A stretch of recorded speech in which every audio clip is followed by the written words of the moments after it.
പ്രിയപ്പെട്ട വിദ്യാർത്ഥി സുഹൃത്ത്, Calicut university PG first allotment publish ചെയ്തു.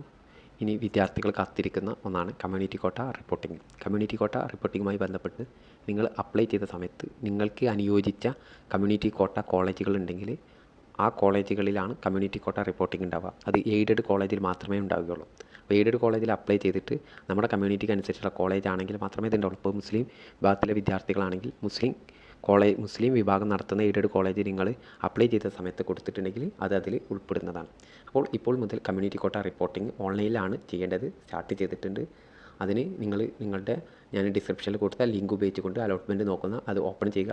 അപ്പോൾ നിങ്ങൾ കൊടുത്ത കമ്മ്യൂണിറ്റി കോട്ട കോളേജുകൾ അതിൽ കാണും. അതിൽ ഓപ്പൺ ചെയ്തിട്ട് അതിൽ റിപ്പോർട്ട് ബട്ടൺ ഉണ്ട്. ആ റിപ്പോർട്ട് ബട്ടൺ ഇപ്പോൾ ഇവിടെ നിങ്ങൾക്ക് കാണാൻ കഴിയും. ഈ റിപ്പോർട്ട് ബട്ടണിൽ ക്ലിക്ക് ചെയ്താൽ റിപ്പോർട്ടിംഗ് ആയി. അങ്ങനെ ഇവിടെ രണ്ടാമത്തെ റിപ്പോർട്ട്, ഇത് മൂന്നും ചെയ്യാവുന്നതാണ്. ഇത് മൂന്നും റിപ്പോർട്ട് ചെയ്ത് വിചാരിച്ച് ഒരു പ്രശ്നവുമില്ല. ഇതിൻ്റെ അഡ്മിഷൻ നടപടികൾ എന്ന് പറയുന്നത് ജൂലൈ ലാസ്റ്റ് 30-നോ 31-നോ റാങ്ക് ലിസ്റ്റ് പബ്ലിഷ് ചെയ്യും. എന്നിട്ട് കോളേജിൽ നിന്ന് വിളിച്ചിട്ടാണ് കമ്മ്യൂണിറ്റി കോട്ട അഡ്മിഷൻ ഉണ്ടാവുക. ആ സമയത്ത് നിങ്ങൾക്ക് താല്പര്യമുണ്ടെങ്കിൽ മാത്രം അഡ്മിഷൻ എടുത്താൽ മതി. അതുകൊണ്ട് കമ്മ്യൂണിറ്റി കോട്ട റിപ്പോർട്ടിങ്ങിൽ നിങ്ങൾക്ക് കമ്മ്യൂണിറ്റി കോട്ടയിൽ അഡ്മിഷൻ എടുക്കാൻ ഉദ്ദേശിക്കുന്നുണ്ടെങ്കിൽ നിങ്ങൾ ഇതിലുള്ള എല്ലാ കോളേജും റിപ്പോർട്ട് ചെയ്യുക. അത്ര ഇതുമായി ബന്ധപ്പെട്ട് പറയാനുള്ള കൂടുതൽ സംശയങ്ങൾക്കൊന്നും ഇത് ഇടവരുത്തേണ്ട ആവശ്യമില്ല. Okay, thank you.